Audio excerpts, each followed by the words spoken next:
Well, good morning. Hope you're doing well today. Another beautiful day God has blessed us with, and we're just so thankful for every day that God allows us to get up and go about our daily task. And I'm sure you're thankful for that too. You know, back in the day, I can remember, I'm old enough now to remember when doctors used to come to the house and make calls. Maybe a person was too sick to get out, and back in those days, we didn't have ambulances that were so ready to come get somebody, and maybe sometimes the family didn't have a way, and so the doctors would come to the house and take care of a visit to visit that person and see what needed to be done. And I got to thinking the other day as I was reading a story and thinking about it. Did you know Jesus made house calls? If you look at the Word of God, I want you to listen to this today. Look in Mark chapter 5, and I'm going to read verse 22 through 24, and then I'm going to read verse 38 through 41. Starting in verse 22, "And behold, there cometh one of the rulers of the synagogue, Jairus by name, and when he saw him, he fell at his feet, and besought him greatly, saying, My little daughter lieth at the point of death. I pray thee, come and lay thy hand on her, that she may be healed, and she shall live. And Jesus went with him, and much people followed him and thronged him." Now go to verse 38. "And he cometh to the house of the ruler of the synagogue, and seeth the tumult, and them that wept and wailed greatly. And when he was come in, he said unto them, Why make ye this ado, and weep? The damsel is not dead, but sleepeth. And they laughed him to scorn. But when he had put them all out, he taketh the father and the mother of the damsel, and them that were with him, and they entered in where the damsel was lying. And in verse 41 it says, And he took the damsel by the hand, and said unto her, Talitha Cumi, which being interpreted means, Damsel, I say unto thee, arise." Jesus made a house call and healed the daughter of Jairus. What an awesome thing to think about. And then I thought about he healed Peter's mother-in-law at home. He came there, and when they arrived, she was sick, and Jesus went in and healed her.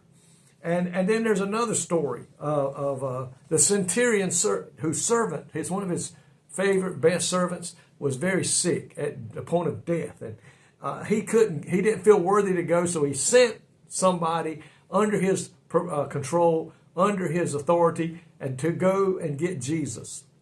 And Jesus started towards the home. And on the way, another servant met him and said that the centurion had said, I'm not worthy, Lord, that you should even enter into my house, if you'll just speak the word. And Jesus said, I haven't seen this kind of faith in Israel. And the servants left and found out that at the moment that they had said that, the young person was healed. So today, we only have to believe, my friend.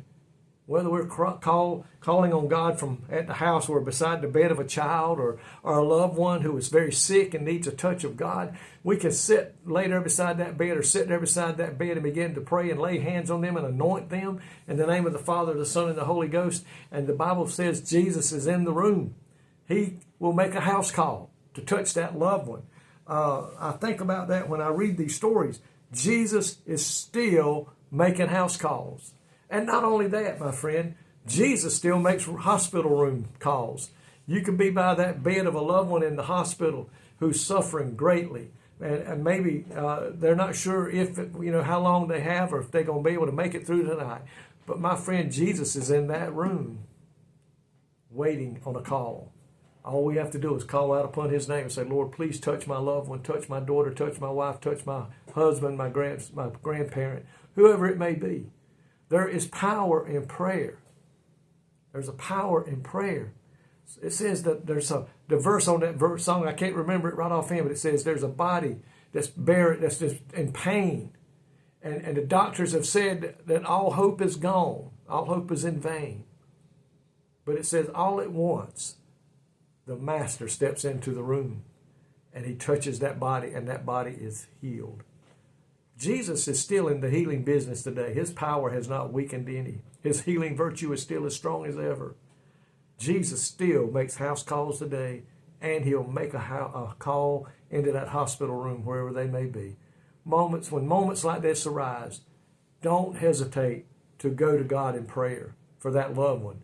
And you wait and see God show up and touch a person and maybe heal them according to his will. I pray today, thank you so much, Lord, that you still make house calls. You still make hospital room calls. All we have to do is call upon you. The Bible says you hear our prayers and you'll meet the needs of the loved ones if we'll pray in your name and expect to receive. We could receive it. Lord, we just thank you today for being a God that hears us anytime we call out today, day or night, and you touch and you move and you meet the need. Thank you for being a God that still makes house calls. In Jesus' name I pray. Amen. May God richly bless you today is my prayer.